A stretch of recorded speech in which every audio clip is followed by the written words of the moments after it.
Chapter 48 Victory. Surat Al-Fath.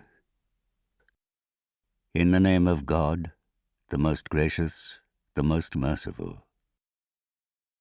Truly we have granted you a clear victory, so that God may forgive you your past and future sins, and complete his favor to you and guide you to a straight path, and so that God might bestow on you his mighty help. It was he who sent down tranquility into the hearts of the believers, to add faith to their faith. The forces of the heavens and earth belong to him.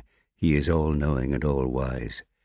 And so that he might admit the believers, men and women, into gardens through which rivers flow, to dwell therein forever, and so that he may remove their evils from them.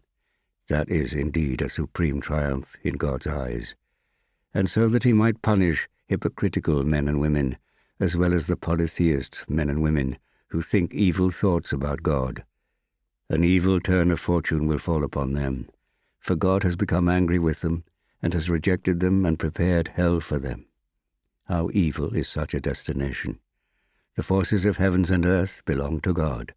He is almighty and all-wise.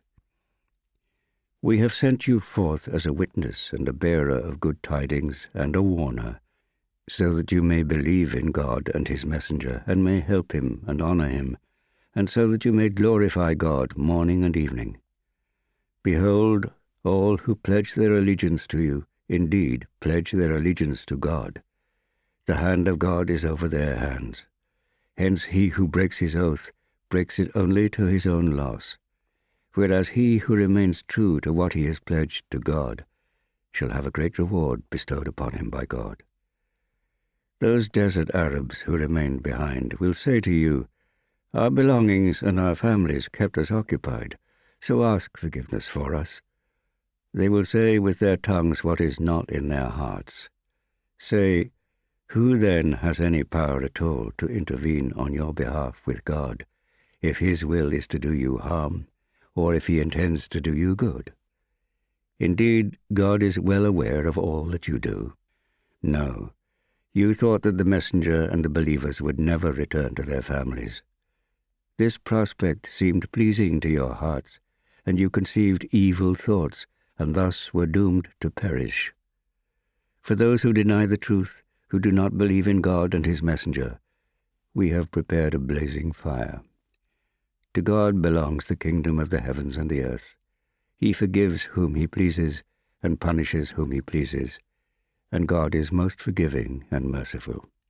When you, believers, set off to gather the spoils, those that stayed behind will say, "Let us come with you." They want to change God's word. But tell them, "You shall not follow us. God has declared this beforehand." Then they will say, "You are jealous of us." But how little they understand. Say to the desert Arabs who stayed behind, "You shall be called against a mighty people. Then shall you fight unless they submit. Then if you prove obedient, God will grant you a good reward. But if you turn back as you did before, he will inflict on you a painful punishment. The blind, the lame, and the sick will not be blamed. God will admit anyone who obeys him and his messenger to gardens through which rivers flow. But whoever turns back shall be severely punished by him. God was pleased with the believers when they swore allegiance to you, prophet, under the tree. He knew what was in their hearts, and so he sent tranquility down to them, and rewarded them with a victory near at hand, and with many future gains. God is mighty and wise. God has promised you many future gains, and he has given you these in advance. And he has restrained the hands of men from harming you, so that it may be a sign for the believers, and so that he may guide you to a straight path. And there are yet other gains, which are still beyond your grasp, but which God has already encompassed for you. For God has power over all things. If those who deny the truth were to fight you, they would certainly turn their backs. Then they would find neither protector nor helper. Such was the law of God in the past, and you shall find no change in the law of God. It is he who withheld their hands from you, and your hands from them in the valley of Makkah, after giving you victory over them. God sees what you do. It was they who were bent on denying the truth, and who debarred you from the sacred mosque, and who prevented your offering from reaching its place of sacrifice.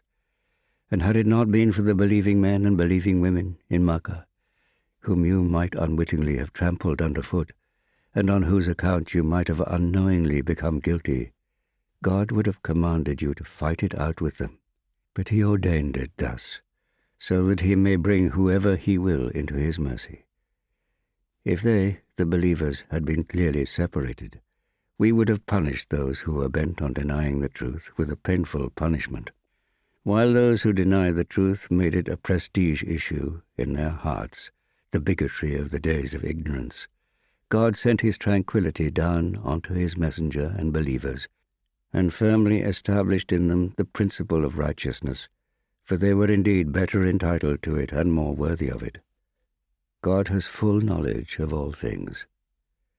God has in all truth shown his messenger a true vision, in which he said, God willing, you will most certainly enter the sacred mosque in safety and without fear, shaven-headed or with hair cut short. God knew what you did not, and has given you a victory beforehand. He is the one who has sent his messenger with guidance and the true religion, so that he may have it prevail over all other religions. God suffices as a witness. Muhammad is the messenger of God. Those who are with him are firm and unyielding towards those who deny the truth, but compassionate towards one another. You see them bowing and prostrating themselves, seeking the grace of God and his goodwill. Their marks are on their faces, the traces of their prostration. They are described in the Torah and in the Gospel as being like a seed which sends forth its shoot, then makes it strong. It then becomes thick, and it stands firm on its own stem, delighting the sowers. He seeks to enrage the disbelievers through them. God has promised forgiveness and a great reward to those of them who believe and do good works.